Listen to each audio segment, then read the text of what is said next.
சங்கீதக்காரன் சொல்கிறான், உமது ஆலோசனைகள் எத்தனை அதிகம், அதை நான் எண்ணக்கூடுமானால் மணலை பார்க்கிலும் அதிகம்.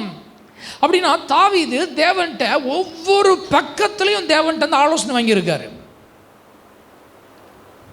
வாழ்க்கைக்கு, பேச்சுக்கு, உணவுக்கு, உடைக்கு, ராஜாவுக்கு, அதுக்கு இதுக்கு, யுத்தத்துக்கு, குடும்பத்துக்கு, பிள்ளைகளுக்கு, எல்லாத்துக்கும் எங்கேருந்து ஆலோசனை வாங்கியிருக்காரு?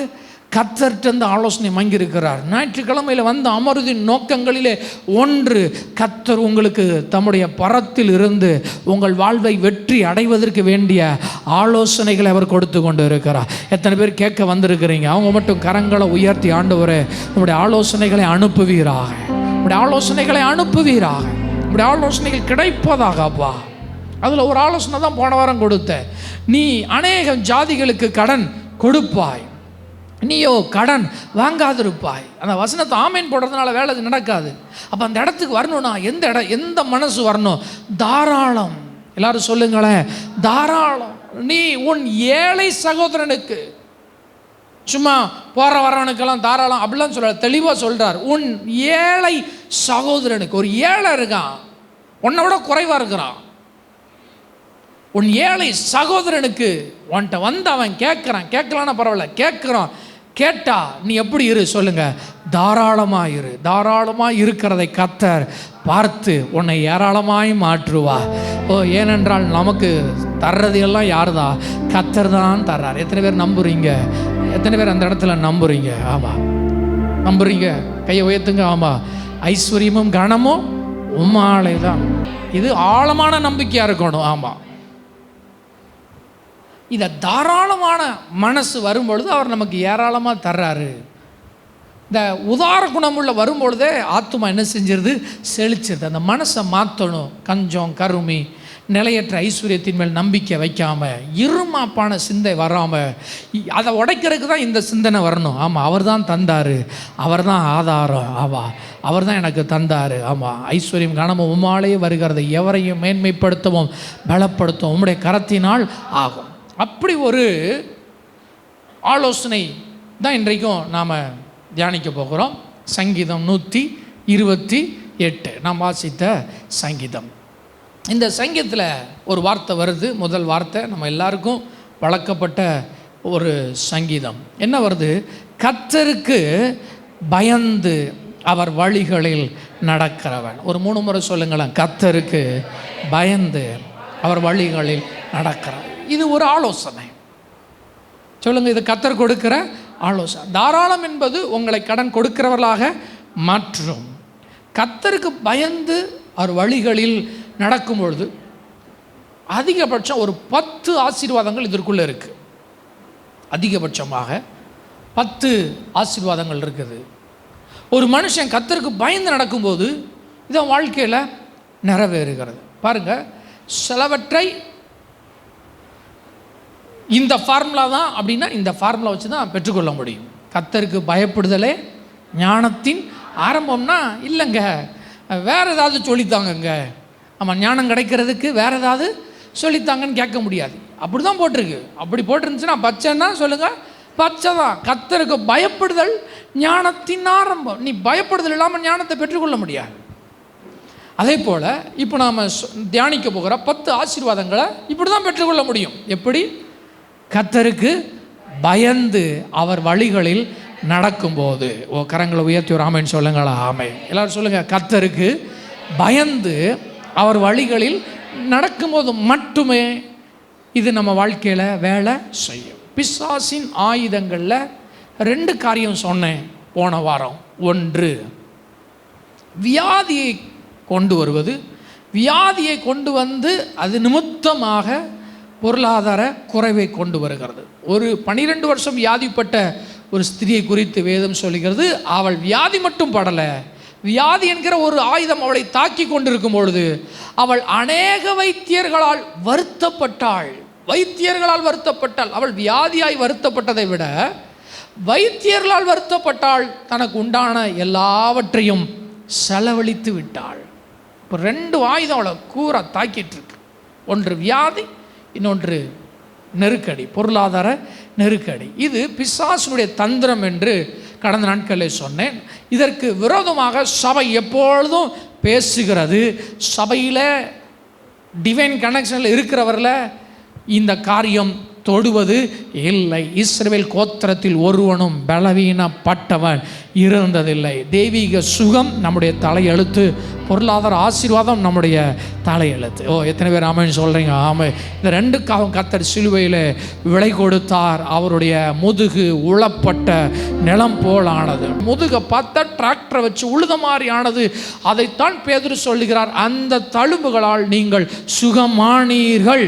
ஆமாம், வேத வல்லுநர் சொல்ல 39 குணப்படுத்த முடியாத வியாதிகளுக்கான விலையை இயேசு முதுகில் வாங்கினார். அவருடைய தழும்புகளை விசுவாசிக்கும் பொழுதே அந்த சுகமளிக்கிற வல்லமை வேலை செய்கிறது.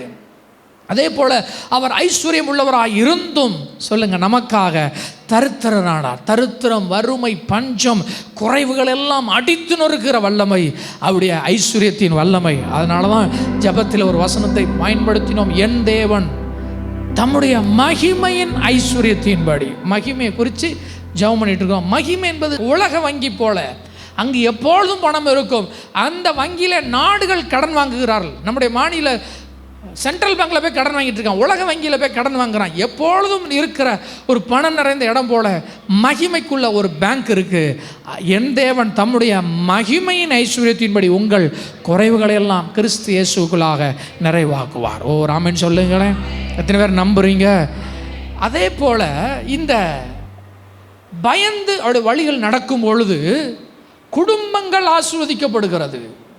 எப்படி கடந்த நாட்களில் பிசாசு ஒரு கூர்மையான 2 ஆயுதத்தை பயன்படுத்தி அனைவருடைய வாழ்க்கையை கெடுக்கிறானோ, நாசமாக்குறானோ, அதே போல அநேகருடைய குடும்ப வாழ்வை உடைப்பது அவருடைய திட்டங்களிலே ஒன்று.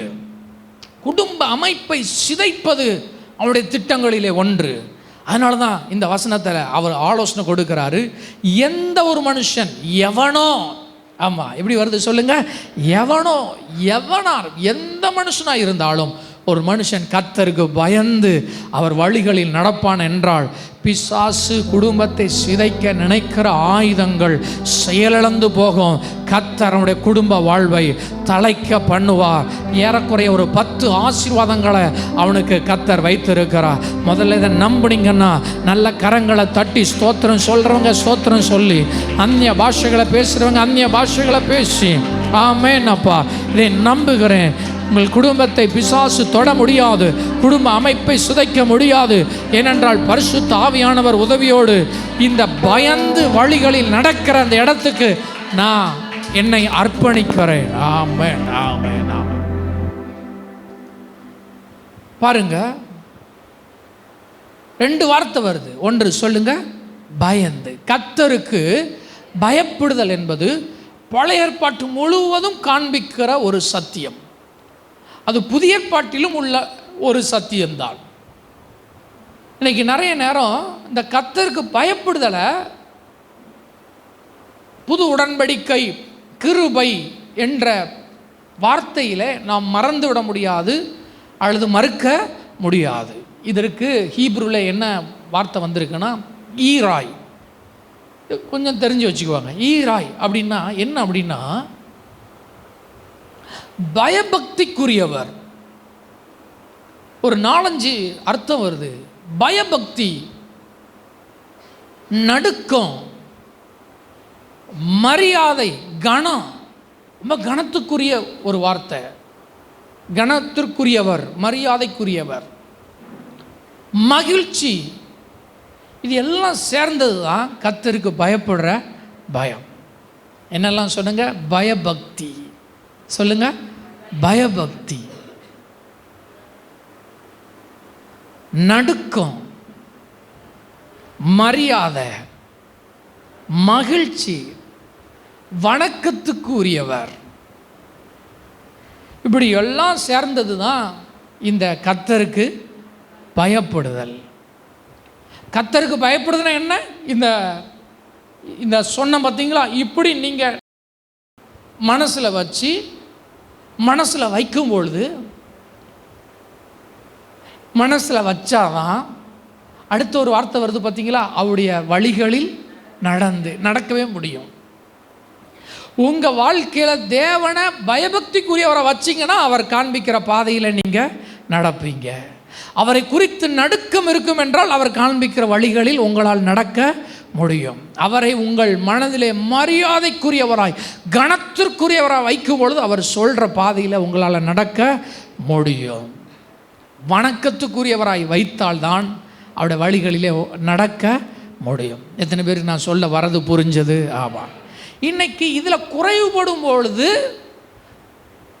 இந்த சொல்கிற பார்த்தீங்களா, ஒரு குறைஞ்சது ஒரு 10 அது வாழ்க்கையில் வேலை செய்வது இல்லை. ஆனால் எந்த மனுஷன் கர்த்தருக்கு பயந்து அவருடைய வழிகள் நடக்கிறானோ அவனுக்கு தாராளமாக எழுதி கொடுக்கலாம், தீர்க்க தரிசனமாக எழுதி கொடுக்கலாம். இந்த 128 அவன் வாழ்க்கையில் பெற்று அவன் அனுபவிப்பான். ஆமாம், ஒரு ஆமென் சொல்லுங்களா? ஆமே. கர்த்தருக்கு பயந்து அவர் வழிகளில் நடக்கிற சொல்லுங்க, பார்த்து சொல்லுங்க. தெரியல, நான் நடக்கிறவன் நடக்கிறவள் அல்ல. அப்போ நடக்கிறவன் உண்மையை சொல்லலாம், இது ஒரு ஆணுக்கான அதிகாரம், ஒரு குடும்ப தலைவனுக்கான அதிகாரம். ஒரு குடும்ப தலைவன் கர்த்தருக்கு பயந்து அவர் வழிகளில் நடப்பான் என்றால் அந்த பயந்து நடக்கிற மனிதன் மூலம் மொத்த குடும்பமும் சொல்லுங்க ஆசீர்வதிக்கப்படுகிறது. ஆமாம், ஒரு ஆமென் சொல்லுங்களா? ஆமாம். அதனால் ஆண்கள் உள்வாங்கிக்கோங்க. அப்போ பெண்கள், ஐயா நான் ஒரு பெண் அல்லவா அப்படின்னா, இப்போ ஒரு பிரச்சனை என்னன்னா, நிறைய ஆண்கள் ஆணாக இருப்பதில்லை என்று நான் சொல்ல வருகிறேன். அதான் சொல்லிட்டீங்களா அப்படிங்கிறீங்களா? இல்லை, அவர்கள் ஆண்களாக இருக்கிறார்கள், ஆனால் தலைவர்களாக இல்லை. நான் சொல்ல வர்றது புரியுதா? அவங்க ஆண் தான், ஆனால் குடும்ப தலைவர்களாக இல்லை. அதனால் நான் இதை ஆணுக்கான சங்கீதம் என்று சொல்வதை விட ஒரு தலைவனுக்கான சங்கீதமாக நான் இதை பேசுகிறேன். ஒருவேளை நீங்கள் தான் உங்கள் குடும்பத்துக்கு தலைவராக இருப்பீர்கள் என்றால் நீங்கள் அந்த இடத்துல வசனத்தை மாற்ற வேண்டியது இருக்கும். இந்த இடத்துல உன் மனைவி உன் வீட்டோரங்களில் கனிதரும் திராட்சை செடிக்கு பதிலாக என் கணவன் கனிதரும் சொல்லுங்க திராட்சை. வேறு என்ன, அவர் அப்படி தான் இருக்கிறாருங்க. இல்லைங்க நான் தான் தலைவன்க அப்படின்னா உன் மனைவி உன் வீட்டோரங்களில் கனிதரும் திராட்சை செடி. இது ஒரு தலைவனுக்கானது.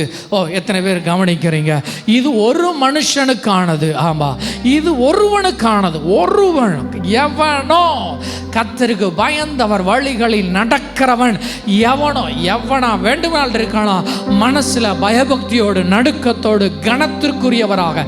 நான் இந்த ஒரு வார்த்தை மட்டும் எடுக்கிறேன், எல்லா வார்த்தையும் எடுத்தால் உங்களுக்கு குழம்பிடுன்னு. மரியாதை அப்படின்னு ஒரு வார்த்தை சொல்லுங்க. மரியாதைக்குரியவராக என் தேவனை நான் வைத்திருப்பதினால, மரியாதை கொடுப்பதினால, அவர் எனக்கு காண்பிக்கிற வழிகளில் நடப்பதினால நான் சொல்றேன், இந்த 10 ஆசீர்வாதங்களும் உங்க வாழ்க்கையில வேலை செய்யும். அவர் அதை நிறைவேற்றுவார். ஆமா, ராமன் சொல்லுங்களா? ஆமை. வேகமா போயிடலாம். சொல்லுங்க.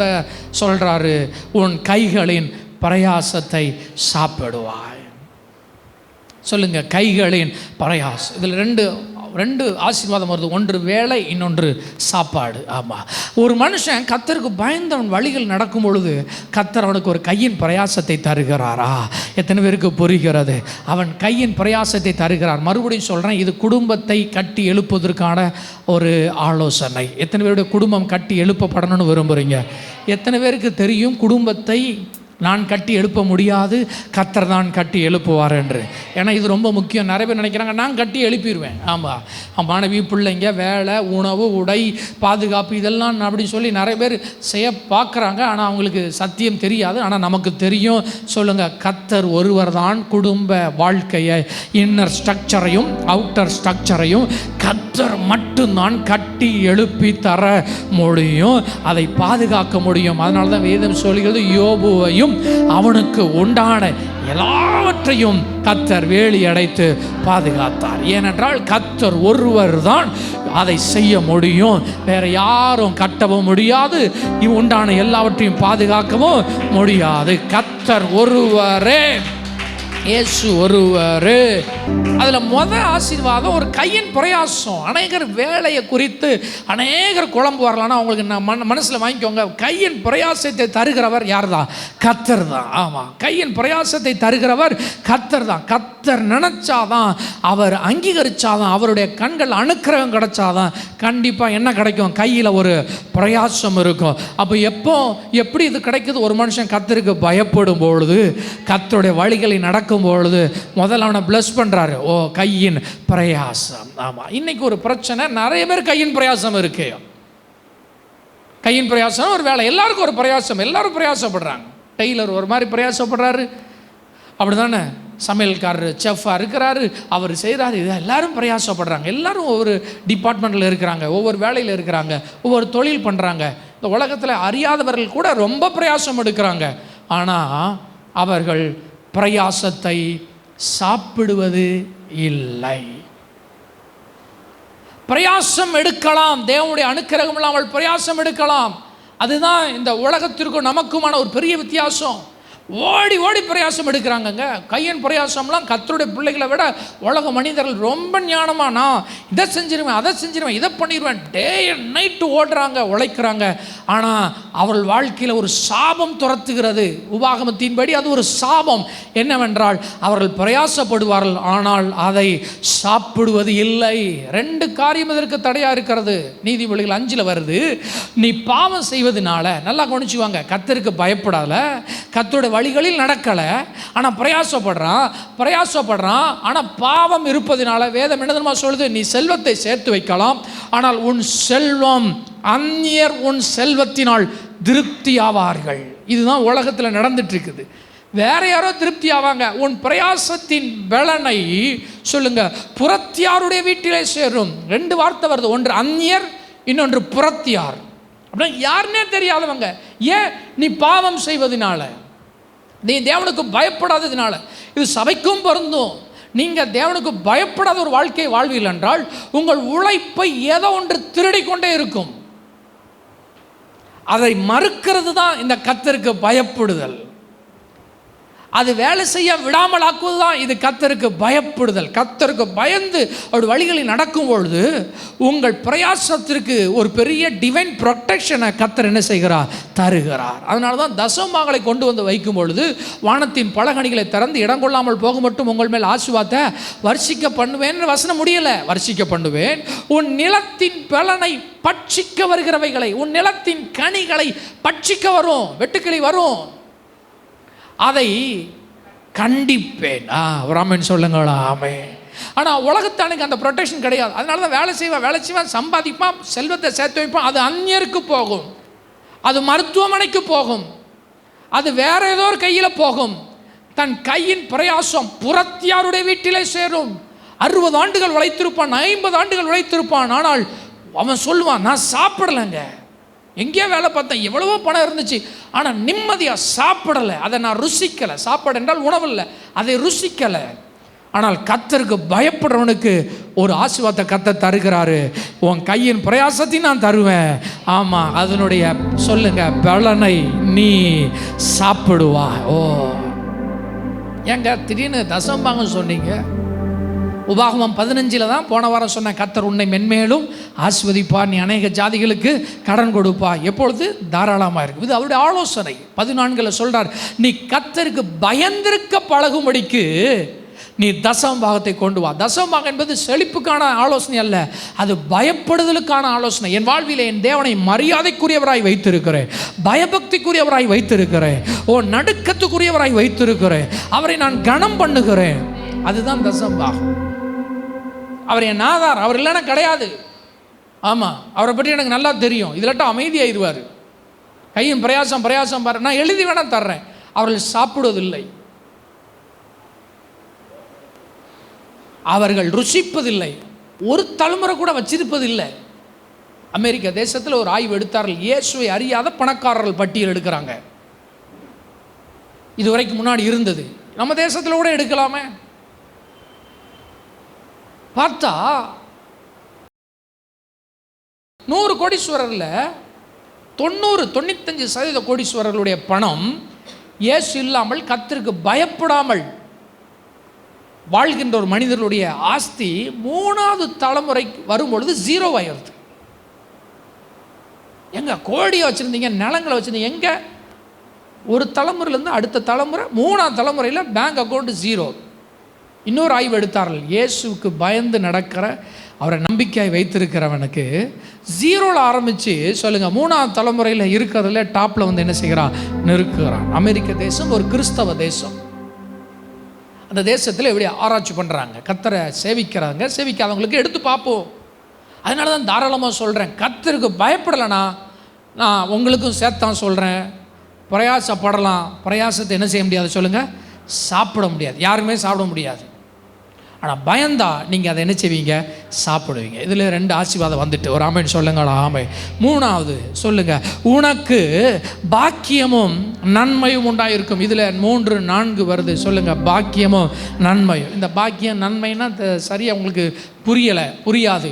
ஆனால் இங்கிலீஷில் நல்லா வருது, மூல பாஷையில் நல்லா வருது. ஆசீர்வாதமும் செழிப்பும் என்று போட்டிருக்கு. ஆசீர்வாதங்களும் சொல்லுங்கள். ஒரு மனுஷன் கர்த்தருக்கு பயப்படும் பொழுது தான், அவருடைய பயந்து நடக்கும் பொழுது தான் கர்த்தர் அவனை என்ன செய்கிறார் சொல்லுங்கள், ஆசீர்வதிக்கிறார். அதான் சொன்ன பார்த்தீங்களா, தாராளமாக இருக்கும்போது கர்த்தர் ஆசீர்வதிக்கிறார். கர்த்தருடைய கரம் அமரும். உண்மையாய் வரும்பொழுது கர்த்தருடைய கரம் என்ன செய்கிறது, அமருகிறது. உங்கள் மேலே அப்படி அமரும். அதான் ஆசீர்வாதம். இன்னைக்கு நீதிமொழிகள் 10 வாசித்து வந்தீங்களா, 10ஆம் தேதி, கர்த்தருடைய ஆசீர்வாதம் தான் ஐஸ்வர்யத்தை தரும், அதனோடு அவர் வேதனையை கூட்டார். வேற யாரும் உங்களை ஆஸ்வதிக்க முடியாது. உங்கள் அப்பா அம்மாவோ, உங்கள் பெற்றோர்களோ, உங்கள் முன்னோர்களோ உங்களை ஆஸ்வதிக்க முடியாது. கர்த்தர் உனக்கு பாக்கியம் என்றால் அவன் ஆஸ்வதிக்கப்பட்டவனாக இருப்பான், அவனுக்கு நன்மை உண்டாயிருக்கும், அவன் செழிப்பான், அவன் வாழ்க்கையை நன்மையால் நான் அலங்கரிப்பேன். எத்தனை பேர் முதல்ல இதை நம்புறீங்க? முதல்ல ஆமாம், ஒரு மாதிரி பார்க்குறீங்களே, எத்தனை பேர் நம்புறீங்க? ஆமாம், நான் நம்புகிறேன். கர்த்தர் ஒரு பயப்படுற ஒரு மனுஷனை கர்த்தர் நிச்சயமாக ஆசீர்வதிக்கிறார். கர்த்தருக்கு பயந்து அவர் காண்பிக்கிற வழிகளில் நடக்கிறவனை கர்த்தருடைய கரம் அமருகிறது, அவன் வாழ்க்கையை நன்மையால் அலங்கரிக்கிறார். இது வேதம், உண்மையானது, பொய்யுரையாத வேதம். ஆமாம், உண்மையுள்ள தேவன். ஆமாம், ஒரு அலையிலே சொல்லுங்கள், அலையில் உன் மனைவி உன் வீட்டோரங்களில் கனிதரும் திராட்சை செடி. இவ்வளோ நேரம் சொன்னது பொருளாதார ஆசீர்வாதம். 3 பக்கங்கள் தான், பிரித்தா 10 ஆசீர்வாதம். 3 தான். ஒன்று பொருளாதாரம், இன்னொன்று குடும்பம், இன்னொன்று ஆவிக்குரியது. இவ்வளோ நேரம் சொன்னது சொல்லுங்கள் பொருளாதாரம். அடுத்தது குடும்பத்துக்கு வராரு. உன் மனைவி உன் வீட்டோரங்களில் கனிதரும் திராட்சை செடி. பார்ட்னர் எல்லாம் பிரயாசப்படுவான், உழைப்பான், ஆனால் ஃபேமிலியோட இன்னர் ஸ்ட்ரக்சராக இருக்காது. அநேக கோடீஸ்வரரில் ஒரு சர்வே எடுத்த பொழுது, இந்தியாவில் சர்வே எடுத்த பொழுது, அநேகருக்கு குடும்ப அமைப்பு இல்லை, குடும்பங்கள் இல்லை. உனக்கு கணவன் இருக்கும், மனைவி இருக்காது, மனைவி இருக்கும், பிரிஞ்சிருக்கும், இதாக இருக்கும். குடும்ப அமைப்பை என்னஞ்சிட்டான் பிசாசு, என்னஞ்சிருக்கான், சிதைச்சு வச்சிருக்கிறான். ஆனால் கர்த்தருக்கு பயப்படும் பொழுது கர்த்தர் இன்னர் ஸ்ட்ரக்சரை என்ன செய்கிறார், ஆஸ்வதிக்கிறார். உன் மனைவி சொல்லுங்கள் கனிதரும். ஆமாம், ஒரு லைஃப் பார்ட்னர்கிட்ட இருந்து ஃப்ரூட் வந்துக்கிட்டே இருக்கணும். ஓ, எத்தனை பேர் ஆமைன்னு சொல்கிறீங்க? ஆமாம், வெறுமனையாக ஷோ இல்லை சொல்லுங்கள், அங்கேருந்து என்ன வருது சொல்லுங்கள், ஃப்ரூட் வருது, கனிகள் வருகிறது. ஓ, எத்தனை பேர் ஆமைன்னு சொல்கிறீங்க? ஆமாம், மனைவி தருகிற கனிகள் ஒன்று கற்பத்தின் கனி, ஆவிக்குரிய கனி, அன்பின் கனிகள். இதெல்லாம் கர்த்தருக்கு பயப்படும் பொழுது இந்த பக்கத்தில் கர்த்தர் என்ன செய்கிறார், வேலையை காண்பிக்கிறார், கிரியை நடப்பிக்கிறார். எத்தனை பேர் காதுகள் அதை கேட்குறது?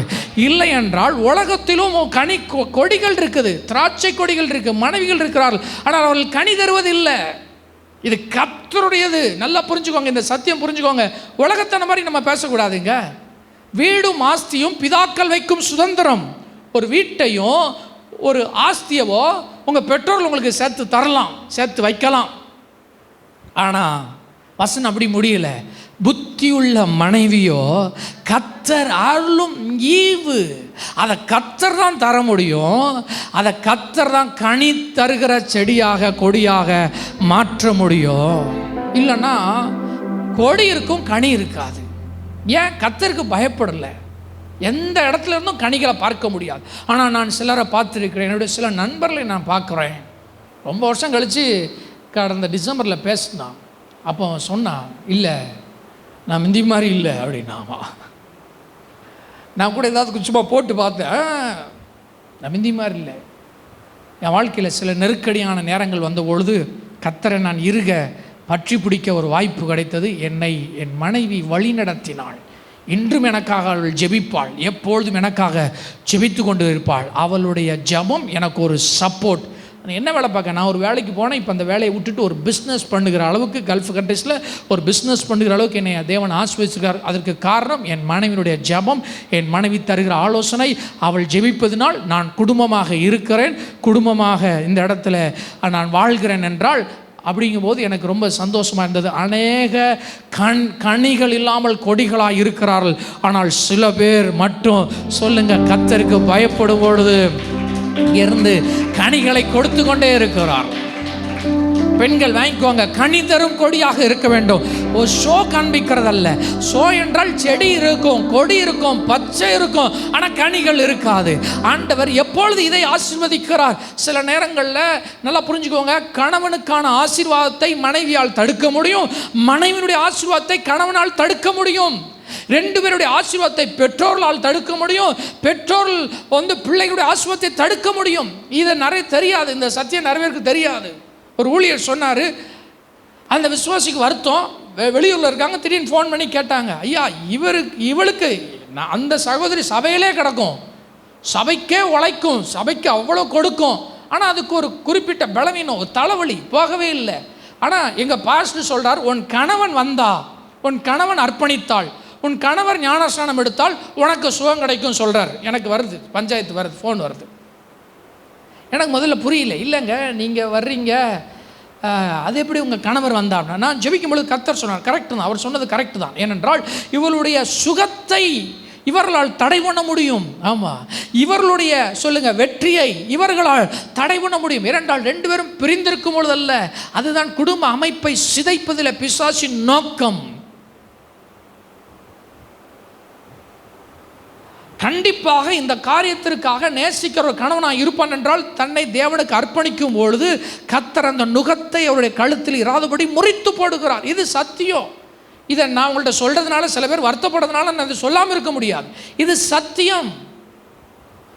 அப்போ ஒரு மனுஷன் பயந்து நடக்கும் பொழுது கர்த்தர் ஷோவை வைக்காம இந்த மனைவியை, லைஃப் பார்ட்னரை சொல்லுங்க யாராய் மாற்றுகிறார் சொல்லுங்க, கனி உள்ளவர்களாக மாற்றுகிறார். ஏன்? இவன் கர்த்தருக்கு பயந்து நடக்கிறார். அப்போ அதனால தான் பாருங்க, இந்த ஒரு மனதினால கர்த்தர் நம்மளை என்ன செய்யணும், நிரப்பட்டும். இன்னைக்கு அதுக்கு தான் நான் ஜெபிக்கிறேன். கர்த்தருக்கு பயப்படுதலினால, கர்த்தருடைய வழிகளில் நடப்பதினால கிடைக்க போகிற ஆசீர்வாதங்கள் எதோடு சம்பந்தப்பட்டது சொல்லுங்க, குடும்ப அமைப்போடு சம்பந்தப்பட்டது. உங்கள் குடும்ப வாழ்வை கர்த்தர் கட்டி எழுப்ப விரும்புகிறார். இன்னர் ஸ்ட்ரக்சரை கட்டி எழுப்ப விரும்புகிறார். அவுட்டர் ஸ்ட்ரக்சரை யார் வேணாலும் கட்டலாம், வீடு யார் வேணாலும் கட்டலாம், ஜன்னல் யார் வேணாலும் வைக்கலாம், நிலையை யார் வேணாலும் வைக்கலாம். ஆனால் உள்ள ஒரு வீடு இருக்குது பார்த்தீங்களா, அதை கர்த்தர் தான் கட்டி எழுப்ப முடியும். ஆமாம், வெளியெல்லாம் வீடுகள் இருக்குது எல்லா இடத்துலையும், ஆனால் உள்ள வீடுகள் இருக்காது. ஆனால் கர்த்தருக்கு பயப்படும் பொழுது தான் உள்ளான வீட்டை கர்த்தர் கட்டி எழுப்புகிறார். அதனால தான் வேதத்தில் பல இடங்களில் உன் வீடு கட்டப்படும், உன் வீடு கட்டப்படும். ரெபெக்கால, ராகேல்ல பல இடங்களில் வருது, உன் வீடு கட்டப்படும். அது என்றால் அது என்னது? அது இன்னர் ஸ்ட்ரக்சர். லைஃப் பார்ட்னர் மட்டுமல்ல, அடுத்தது போட்டிருக்கு, உன் பிள்ளைகள் உன் பந்தியை சுற்றிலும் ஒளிவ மர கன்றுகளை போல் இருப்பார்கள். ஓ ராமன் சொல்லுங்களா. ஆமாம், கர்த்தர் பிள்ளைகளை கர்த்தர் ஆசீர்வதிக்கிறார். பிள்ளைகள் ஒளிவ மர கன்றுகளை போல் இருப்பார்கள். ஒளிவ மரம் என்றால் லாங் லைஃப், நீடித்த நாட்கள், தீர்க்காயுசு. கர்த்தர் அப்படிதான் பிள்ளைகளை ஆசீர்வதிக்கிறார். உன் பந்தியை சொல்லுங்க சுற்றிலும் இருப்பார்கள், எங்கேயோ இருக்க மாட்டார்கள். உன் பிள்ளைகள் உன் பந்தியை சுற்றிலும் இருப்பார்கள். அதனால தான் ஏசி 60 வருது, உன் குமாரர் தூரத்திலிருந்து வருவார்கள், உன் குமாரத்திகள் உன் பக்கத்திலே வளர்க்கப்படுவார்கள். ஒரு கணவன், மனைவி, பிள்ளைகள் என்ற ஒரு அமைப்பு ஒரு மனமாக இருக்கும் பொழுது கேட்காத பல காரியங்களினால் கர்த்தர் அவர்களை நிரப்புகிறார். அவர்கள் ஜெபிக்காமலே ஆவியானவர் அங்கு அசைவாடுவார். அவர்கள் பந்தியிலே ஒன்றாக இருக்கும் பொழுதே கர்த்தருடைய கரம் அமரும். புரிஞ்சா நல்ல கையை தட்டி, ஐயா நான் இதில் குறைவுபட்டிருக்கேன் ஐயா, இதை நான் பார்த்ததில்லையா, இது என் வாழ்க்கையில் நடக்கலையா அப்படின்னா நான் உங்களுக்கு ஒரு ஆலோசனை கொடுக்குறேன். நீங்கள் கர்த்தருக்கு பயப்படுங்கள், கர்த்தருடைய வழிகளில் நடவுங்கள். இந்த பக்கத்தில் இப்படிப்பட்ட விளைச்சலை நீங்கள் பார்ப்பீர்கள். ஆமாம், கர்த்தருக்கு பயப்படலை, பாவத்தை நீ செஞ்சுட்டு நீ புசிக்கலாம் நினைக்காத. உன் பிரயாசம் புறத்தியாருடைய வீட்டிலே சேரும். சாபத்தை வைத்துக்கொண்டு என் கையின் பிரயாசத்தை சாப்பிடு என்று நினைக்காத. சாபத்தில் ஒன்று, உபாகம் 28 வருகிற சாபங்களிலே ஒன்று, நீ வயலை நாட்டுவ ஆனால் விளைச்சலை நீ சாப்பிட மாட்ட. நீ திராட்சை செடியை நட்டுவ, அதன் கனியை புசிக்க மாட்ட. நீ வீடை கட்டுவ, அதில் குடியிருக்க மாட்ட. சாபமும் பாவமும் இந்த பிரயாசத்தின் பலனை ருசிக்க வைக்காது. அதை சாதாரணமாக நீங்கள் நினைச்சிடாதீங்க. நாம் தேவனுக்கு பிரியமில்லாததை நம்ம செய்வோம், நம்ம வாழ்க்கையில் கனவீனப்படுத்துகிறோம். தேவனை வீட்டில் கனவீனப்படுத்துவாங்க. மரியாதைக்குரிய நபராக வைக்காமல் கனவீனப்படுத்தி கொண்டு நான் சாப்பிட்றோன்னு நினைக்காதீங்க. எல்லாம் நீங்கள் செய்ய விட்டுட்டு பிறகு ஸ்டாப் பண்ணிடுவார். ஆமாம், நீ மனைவியை பொண்ணு பாப்பா ஆனால் கல்யாணம் வேற யாரை முடிப்பாங்கன்னு இருக்கு. உபாகம் 28 16 தான் ஆசீர்வாதம். கிட்டத்தட்ட 60க்கு மேற்பட்ட சாபங்களில் ஒன்று பிரயாசம் வேற எங்கேயோ போயிடும். நம்ம அலசி ஆராய்ந்து பார்க்க வேண்டும். பொத்தலான பையில் போட்டுகிட்டே இருக்கக்கூடாது. 10 ரூபா போட்டேங்க, 10 ரூபா போட்டே இருக்கங்க, என்னங்க பாக்கெட் ஓட்டையாக இருந்துட்டு போட்டுகிட்டே இருந்தால் நிரம்பாது. ஓட்டக்கையாக இருக்கக்கூடாது, ஓட்ட பையாக இருக்கக்கூடாது. எங்கே ஒழுகுதுன்னு பார்க்கணும். ஆவியானவர் எரேமியாவுக்கு பார்த்து சொல்கிறார், என் ஜனங்கள் 2 தீமைகளை செய்தார்கள். ஒன்று, ஜீவ தண்ணீராய என்னை விட்டு விட்டார்கள். ஒரு கூட்டம் இருக்குது, அவர்களுக்கு ஆவியானவர் தேவையில்லை. இன்னொரு கூட்டம் இருக்கு, தங்களுக்கு வெடிப்புள்ள தொட்டிகளை வார்த்து கொண்டார்கள். ஆவியானவர் நிரப்புறாரு, ஆஸ்வதிக்கிறார். பாஸ்ட் ஊக்கமாக ஜபிக்கிறார், ஃபாஸ்டிங் இருக்கிறார், பேர் சொல்லி ஆஸ்வதிக்கிறார். வாழ்க்கை பலனை பார்க்கல. ஏன்? வெடிப்புகள் இருக்கிறது. அப்போ நம்ம பார்க்கணும், இந்த பக்கத்தில் ஏன் இல்லை? ஏன் என் குமாரத்திகள் பக்கத்தில் வளர்க்கப்படலை? ஏன் என் பிள்ளைகளுடைய வாழ்க்கையில் தேவனுடைய கரம் செயல்படலை? ஐயோ, நான் கர்த்தருக்கு பிரியமில்லாததாக நிறைய பாதைகளில் போயிட்டுருக்கிறேன், நான் அவருடைய வழிகளில் நடக்க போகிறேன். எத்தனை பேர் கர்த்தருடைய ஆலோசனை கேட்க போகிறீங்க? ஆமென். நான் கர்த்தருடைய வழிகளில் நடக்க போகிறேன். இனி என் வழிகள் அல்ல, யாரோ சொன்ன வழி அல்ல, அவங்க சொன்னாங்க இவங்க சொன்னாங்க, கர்த்தருடைய வழிகளில் நான் நடக்க போகிறேன். 6ஆம் வசனம் போட்டிருக்கு, பிள்ளைகள் மட்டுமல்ல, நீ உன் பிள்ளைகளையும் சொல்லுங்க, உன் பிள்ளைகளின் பிள்ளைகளையும், பிள்ளைகளின் பிள்ளைகளை நீங்கள் காண்பீர்கள். ஆமாம், அவர் ஆமென் சொல்லுங்கள். ஆமாம், கர்த்தருக்கு பயப்படும் பொழுது இதில் 2 ஆசீர்வாதம் இருக்குது. ஒன்று, பேரப்பிள்ளையும் பார்ப்பீங்க. ஆமாம், பார்க்கறதுக்கு உங்களுக்கு கண்ணும் நல்லா இருக்கும். இது எப்படி இருக்குது? ஆமாம், பார்க்குற வரைக்கும் ஆண்டவர் உயிரோடையும் வச்சிருப்பார், தீர்க்காயுசும் வச்சிருப்பார். இது எப்படி இருக்குது? 100 வயசில் பிள்ளையை தந்தார். பிள்ளையை மட்டுமா பார்த்தான்? ஆபிரகாம் ஈசாக்கை மட்டும் பார்க்கல, ஈசாக்கு வளர்ந்ததையோ, ஈசாக்குக்கு திருமணமானதையோ. ஈசாக்குக்கு 20 வருஷம் பிள்ளை இல்லைங்க, 40 வயசுல கல்யாணம் முடிச்சு 20 வருஷம் பிள்ளை இல்லை, 60 வயசாயிட்டு. ஆபிரகாம் திடப்படுத்திட்டே இருப்பான், அப்பாவுக்கு தந்தாரியா, உனக்கும் தருவாரியா? ஈசாக்கு ரெபெக்காளுக்காக ஜெபித்தான். ரெபெக்காளுக்கு சொல்லுங்க, 2 பிள்ளைகள், ஏசா யாக்கோபு. 17 வருஷம் அவன் ஈசாக்கோடும் சொல்லுங்க யாக்கோபோடும் கூடாரங்களில் கூடியிருந்தான். தேவன் ஒரு வார்த்தையை, ஒரு பயப்படுகிற ஒரு மனுஷன் இருப்பான் என்றால் அவனை ஆசீர்வதிக்காமல் விடுவதே இல்லை.